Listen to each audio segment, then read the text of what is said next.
When you're deeply focused on your work, you forget how it looks to others. Unless, like me, you're an agnostic Jew.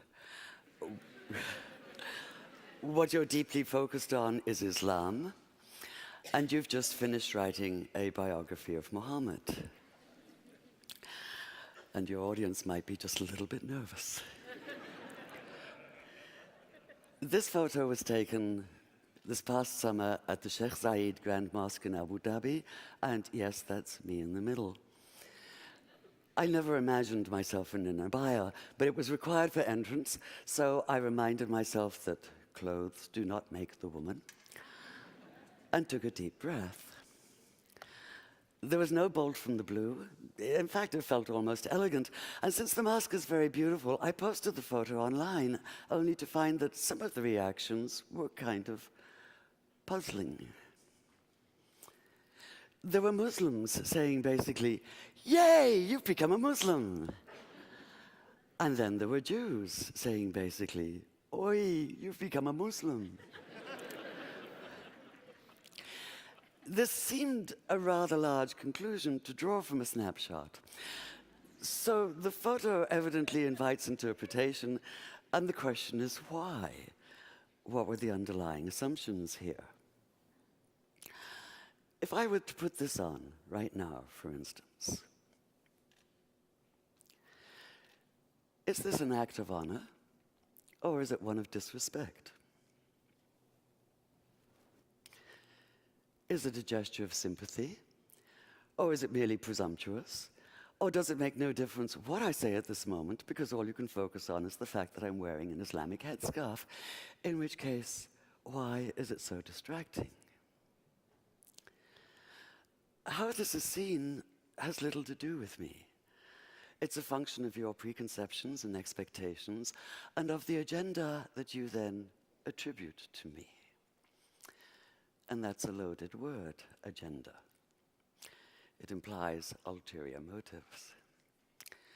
In which case, let's look at my motives. To the question of how come I decided to write about Muhammad, my immediate answer is, how not? We're talking about one of the most influential figures of all time. A man who radically changed his world and is still changing ours. So how can so many of us know so little about him? How come just the idea of writing about him seems to be fraught with tension? Welcome to my territory, the vast and volatile arena in which politics and religion intersect. Consider the renewed atmosphere of distrust and bitterness this past summer, for instance, when a noxious little YouTube video caricaturing Muhammad sparked protests leading to dozens of deaths. There were any number of agendas involved here, none of them good. That of the small-minded bigots who made the video in the first place, small-minded bigots being a redundant phrase, if ever there was one.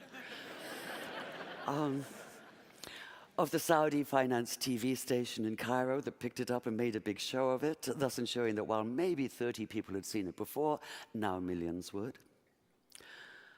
Of the once reputable news magazine, trying to revive its fading readership by implying that all Muslims worldwide were rioting in the streets, as opposed to a few hundred extremists and often just a few dozen.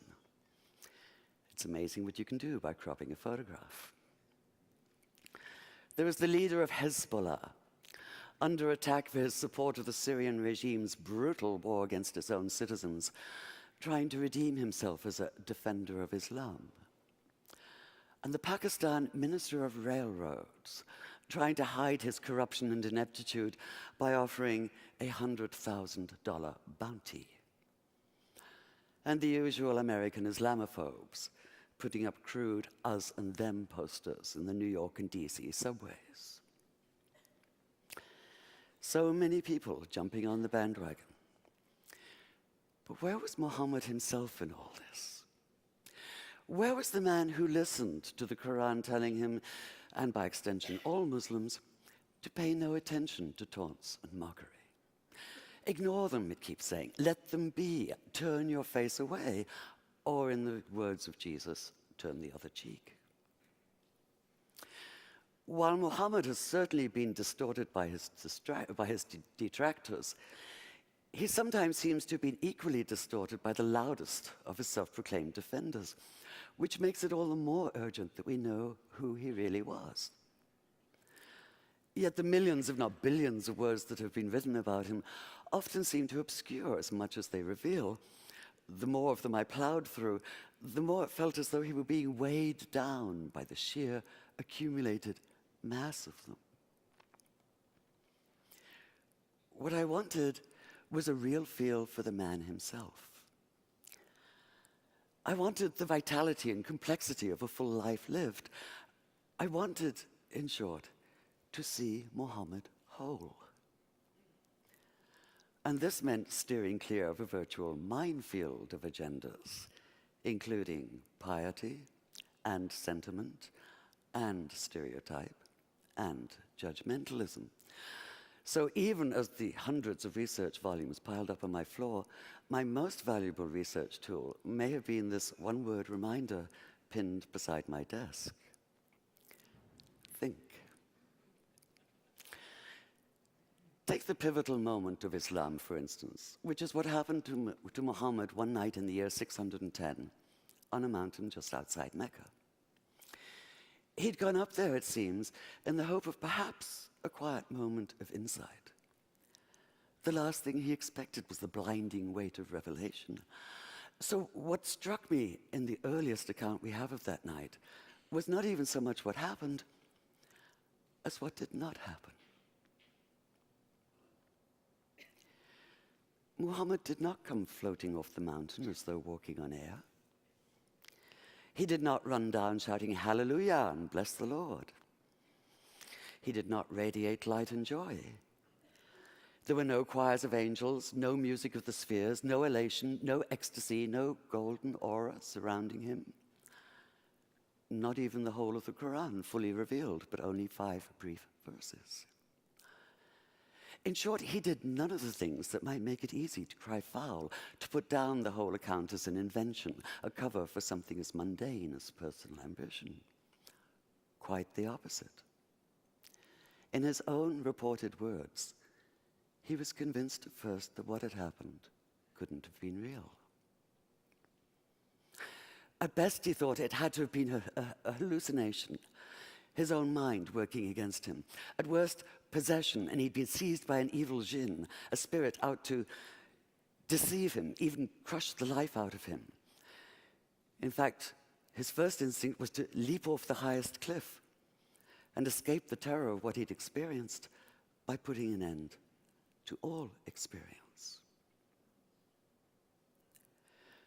Whether you believe the words he heard that night came from inside himself or from outside, it seems absolutely clear that Muhammad did experience them, and that he did so with a force that would transform himself, his sense of himself and his world. So that initial panicked disorientation, that sundering of everything familiar, that feeling of being overwhelmed by a force larger than anything the mind can comprehend, strikes me as utterly real. It's the only response that makes sense. It's the only sane response, the only human one.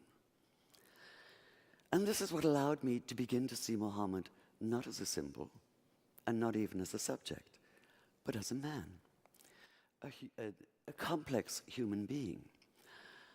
And to follow the extraordinary arc of his life, from neglected orphan to acclaimed leader, from marginalized outsider to the ultimate insider, from powerlessness to power. One thing I knew from the beginning, however, if I was to do justice to this remarkable story, if I was to bring it alive on the page, it had to be written in good faith. Now, I do realize there may be a certain irony in an agnostic standing here talking about good faith, but there's been so much bad faith in every sense of the term. And we have to get beyond it. All of us. Whether we're secular or religious, theist or atheist or anywhere in between, we are all impacted by the words and actions of extremists.